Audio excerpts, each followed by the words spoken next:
क्रिकेटमध्ये फॉर्म हा फार प्रचलित शब्द आहे. एखाद्या प्लेयरचा फॉर्म आहे किंवा नाही यावर कायमच चर्चा होत असते. तसंच काहीसं आपल्याला कुठल्यातरी कंपनीच्या शेअरबद्दलही दिसतं. एखाद्या कंपनीचे प्रॉफिट्स कायम वाढताना दिसतात आणि त्याचबरोबर त्याचे शेअर प्राइसेस देखील. या दोन्ही केसेसमध्ये आपल्याला असंच वाटत राहतं की जर काही वेळ एखादा प्लेयर चांगला खेळत असेल किंवा एखाद्या कंपनीचा शेअर चांगला चालत असेल तर तो परफॉर्मन्स तसाच काही काळ पुढेही चालू राहील. पण तसं खरंच होतं का? की हे आपल्या मनाचे खेळ आहेत?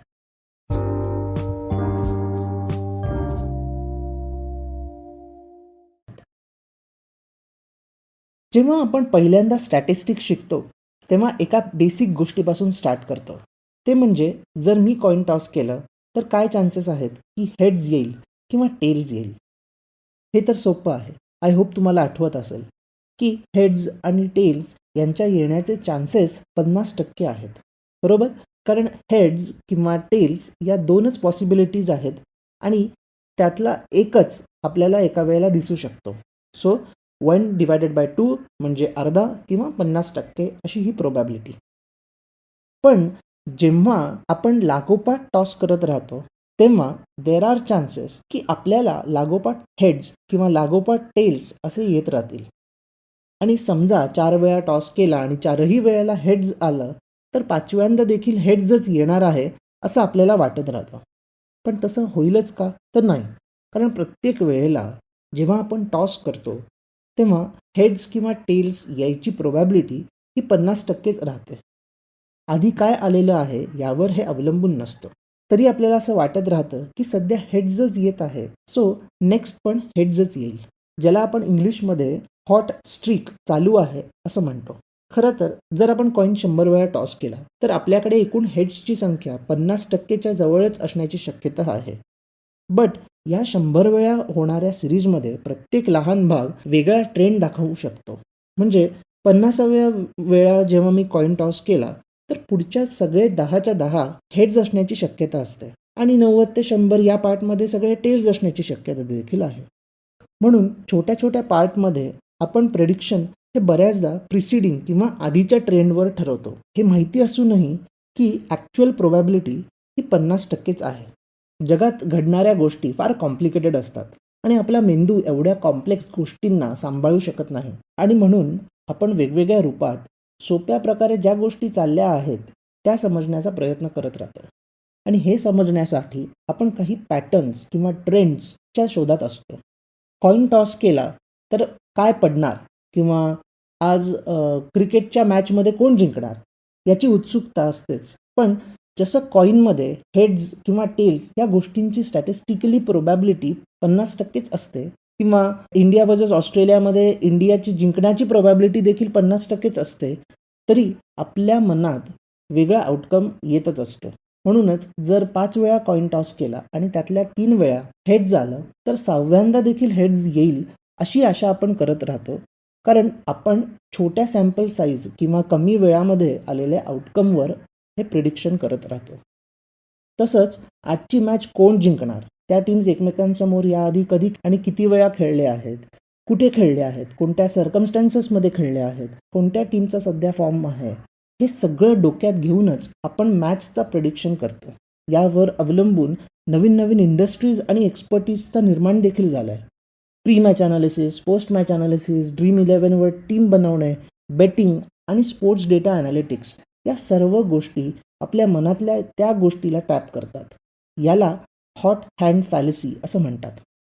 हॉट हँड फॅलसी म्हणजे अशी प्रवृत्ती किंवा बिहेवियर ज्यात एखाद्या कामात किंवा ॲक्टिव्हिटीमध्ये यशस्वी झालेल्या व्यक्तीला पुढील प्रयत्नांमध्ये पुन्हा यश मिळण्याची शक्यता जास्त असते यावर विश्वास ठेवण्याची प्रवृत्ती. हॉट हँड फॅलसी या म्हणीपासून उद्भवते की ॲथलीट जेव्हा वारंवार स्कोअर करत राहतात तेव्हा त्यांच्याकडे हॉट हँड्स आहेत असं म्हणतात, ज्यामुळे लोक विश्वास ठेवतात की ते एका स्ट्रीकवर आहेत किंवा त्यांचा सध्या फॉर्म चांगला आहे आणि ते पुढच्या गेम्समध्ये देखील असेच यशस्वी होत राहतील. याचे रेफरन्सेस स्पोर्ट्समध्ये केले जातात, जिथे आपल्याला अशा प्रकारचं बिहेवियर आणि गेम दिसत राहतं. त्यामुळे जर सध्या XYZ प्लेअर चालतोय म्हणून त्याला घेणे किंवा ज्याचा फॉर्म नाही आहे त्याला काढणे हे हॉट हँड फॅलेसीचे लक्षण आहे. त्यात असंही असू शकतं की ज्याचा फॉर्म चालतोय तो नुकताच आलेला खेळाडू आहे आणि ज्याचा सध्या फॉर्म नाही आहे तो मुरलेला खेळाडू आहे, जो कन्सिस्टंट आहे खेळण्यात पण कदाचित सध्या त्याचा फॉर्म नाही आहे. अशा प्रकारचा बायस आपण सगळे करतो. आठवा जेव्हा आपण गावस्कर, तेंडुलकर, गांगुली, धोनी किंवा आता कोहली यांना काढा म्हणून आरडाओरडा करत होतो, तर यात काही बाबतीत हॉट हँड फॅलेसी आहे. कारण यात आपण त्यांचा अख्खा कालखंड किंवा मोठा सॅम्पल बघत नसतो. आपण काही रिसेंट इव्हेंट्स किंवा छोट्या सॅम्पल्सवरून आपला मुद्दा मांडत असतो. आणि हा बायस नसावा म्हणूनच कदाचित सिलेक्टर्स या दिग्गज लोकांना लवकर काढत नाहीत. स्पोर्ट्ससारखंच आपण हे बिहेवियर आपल्याकडे असणाऱ्या स्टॉक्स किंवा इन्व्हेस्टमेंट्स बाबतीत देखील करतो. किती वेळा तुमच्याबरोबर असं झालंय की सलग एक आठवडा एखादा शेअर वर जातोय म्हणून तुम्ही तो घेतला आणि तुम्ही घेतल्या तो लगेच काही दिवसांमध्ये पडला. हा शेअर असा असतो ज्याच्या कंपनीची माहिती वगैरे आपण काही काढत नाही. कोणीतरी सांगतं की हा शेअर गेला आठवडा वर जातोय म्हणून आपण तो घेतो. आणि त्याच्यासारखंच आपण हेही अनुभवलं आहे की काही शेअर्स असतात ते शॉर्ट टर्ममध्ये चालत नाहीत पण लाँग टर्ममध्ये आपल्याला कन्सिस्टंट रिझल्ट्स देत राहतात. त्यामुळे कधीही शॉर्ट टर्मच्या ट्रेंडमधून कन्क्लुजन्स काढणं वाईट असतं. असे कितीतरी किस्से आहेत ज्यात इन्सायडर ट्रेडिंगसारखे इश्यूजमुळे काही काळ स्टॉक प्राइसेस वर असतात आणि जेव्हा या गोष्टी समोर येतात तेव्हा ती कंपनी बुडते. हॉट हँड फॅलेसीसारखं काहीतरी आहे याची पहिली ऑफिशियल नोंद 1985 झाली. बिहेवियरल सायंटिस्ट्स ॲमॉस ट्वर्स्की, थॉमस गिलोविक आणि रॉबर्ट वॅलोन यांनी ही टर्म पहिल्यांदा वापरली. त्याची व्याख्या अशी की पूर्वीच्या यशस्वी परिणामांच्या एका छोट्या नमुन्याच्या आधारे भविष्यातील परिणामांबद्दल भाकीत करू शकतो असा विश्वास ठेवून आपण अनेकदा केलेल्या चुकांना हॉट हँड फॅलेसी म्हणतात. आपल्या विचारांमध्ये आणि दैनंदिन निर्णयांमध्ये आपल्याला या प्रकारच्या बायसची नोंद केली पाहिजे आणि तो कमी करण्याचा जाणीवपूर्वक प्रयत्न केला पाहिजे. कारण यामुळे आपण काही रेग्युलर डिसिजन्स किंवा काही महत्त्वाचे इमोशनल आणि फायनान्शियल डिसिजन्स घेऊ शकतो आणि त्यात चुकू शकतो. जसं कंपनीचे शेअर्स घ्यायच्या आधी त्या कंपनीचा लाँग टर्म ट्रेंड, त्याची कन्सिस्टन्सी बघणं गरजेचं असतं. तसंच रिसेंटली झालेल्या यशामुळे आपल्याला सगळ्यातच यश लाभणार आहे असा ओव्हर कॉन्फिडन्स न येऊ देणे किंवा नुकताच एखाद्या अपयशाने खचून आपल्याला काहीच जमणार नाही आहे असा कॉन्फिडन्स गमावणे, अशा विचारांमधून आपण या बायसवर मात करू शकतो आणि थॉटफुली डिसिजन्स घेऊ शकतो.